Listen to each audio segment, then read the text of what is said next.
Israel ও যুক্তরাষ্ট্রের পরিকল্পিত হামলায় ইরানে একের পর এক গুরুত্বপূর্ণ ব্যক্তিরা নিহত হচ্ছেন। তাদের লক্ষ্য ইরানকে মেধাশূন্য করে ইরানিদের মনোবল ভেঙে দেয়া।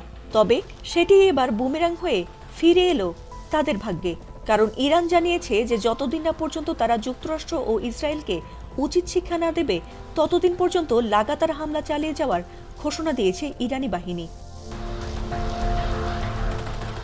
চলমান যুদ্ধের মধ্যে এবার ইরানের প্রধান নিরাপত্তা কর্মকর্তা আলী লারিজানি ও সোলাইমানিকে শহীদ করেছে ইসরায়েল। ইরানের পররাষ্ট্রমন্ত্রী আব্বাস আরাকচি এ নিয়ে বলেছেন, ইরানের মনোবল এতটাই ঠুনকো নয় যে কোনো একক নেতা বা কর্মকর্তার হত্যা দেশের ব্যবস্থাকে নাড়িয়ে দিতে পারবে।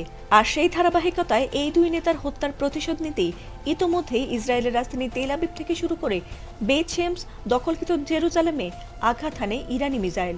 এছাড়াও তাদের গুরুত্বপূর্ণ স্টেশন অস্ত্র কারখানাও গুড়িয়ে দেয় ইরানি বাহিনী। সর্বশেষ হামলার পর মধ্য ইসরায়েলের বিভিন্ন এলাকায় সাইরেন বেজে ওঠে।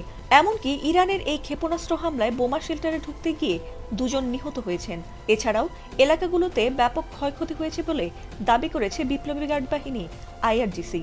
আর এই হামলায় ক্লাস্টার, ব্যালিস্টিক এমনকি হাইপার ক্ষেপণাস্ত্র ছুড়েছে বলে জানিয়েছে ইরান। এই হামলার পর আবারও নতুন করে আলোচনা এলো ইরানের সবচেয়ে ক্ষমতাসম্পন্ন ক্ষেপণাস্ত্রের নাম, যাতে করে ঘুম হারাম হয়ে গেছে যুক্তরাষ্ট্র ও ইসরায়েলের। ইরান যুদ্ধ শুরুর পর থেকে যুক্তরাষ্ট্র ইসরায়েলকে পরাস্ত করতে তেহরান এখন পর্যন্ত বিভিন্ন শক্তির ব্যালিস্টিক, ক্রুজ, ক্লাস্টার এবং ড্রোন হামলা করেছে। তবে যুদ্ধের এই পর্যায়ে এসে প্রথমবারের মতো সেজ্জিল-2 নামের শক্তিশালী মিসাইল নিক্ষেপ করেছে ইরান, যেটি শব্দের চেয়েও 13 গুণ বেশি গতিসম্পন্ন। এমনকি এটি আকাশ প্রতিরক্ষা ব্যবস্থাকেও ফাঁকি দিয়ে আঘাত হানতে সক্ষম। এছাড়াও ক্ষেপণাস্ত্রটি অনেক উঁচু দিয়ে ওড়ার সময় সাপের মতো এঁকে বেঁকে পথ পরিবর্তন করতে পারে, তাই একে ড্যান্সিং মিসাইলও বলা হচ্ছে। কেন এই ক্ষেপণাস্ত্রের নাম সেজ্জিল রাখা হলো? পবিত্র কোরআনে বর্ণিত সূরা ফিলে উল্লেখ আছে সিজ্জিল শব্দটি। এটি মূলত আবাবিল পাখি থেকে ছোড়া একটি পাথরের নাম, যেটি সিজ্জিল নামে পরিচিত। আর এরই আঘাতে অত্যাচারী শাসক আব্রাহার হস্তি বাহিনী ধ্বংস হয়ে যায়। আর তাই সেটির নাম অনুসারেই বিধ্বংসী হাইপারসনিক এই মিসাইলের নামকরণ করেছে ইরান।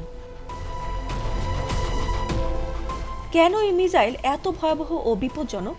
সামরিক বিশ্লেষকদের মতে সেজ্জিল-2 একটি মাঝারি পাল্লার ব্যালিস্টিক ক্ষেপণাস্ত্র, যার পাল্লা প্রায় 2000 কিলোমিটার। এটি ভূমি থেকে ভূমিতে নিক্ষেপযোগ্য এবং 2 ধাপে গতি সঞ্চার করতে সক্ষম। প্রায় 18 মিটার দীর্ঘ এই ক্ষেপণাস্ত্রের ওজন 23,500 কেজি হলেও এটি 700 কেজি পর্যন্ত বিস্ফোরক বহন করতে পারে। বিশেষজ্ঞরা বলছেন, এই প্রযুক্তি ইরানকে তাৎক্ষণিক পাল্টা আঘাত হানার সক্ষমতা দিয়েছে। মূলত স্বল্প পাল্লার জিলজাল ক্ষেপণাস্ত্র কর্মসূচির উপর ভিত্তি করে তৈরি করা হয় এটি। 2008 সালে প্রথম এই ক্ষেপণাস্ত্রের পরীক্ষামূলক উৎক্ষেপণ শুরু হয়। সিজ্জিলকে আশুরা ক্ষেপণাস্ত্র বলেও ডাকা হয়ে থাকে। যদিও সবশেষ হামলায় ইসরায়েলের ক্ষয়ক্ষতির পরিমাণ এখনও জানা যায়নি বলে জানিয়েছে ইরান। ফাতিমা সুলতানা, এটিএন বাংলা।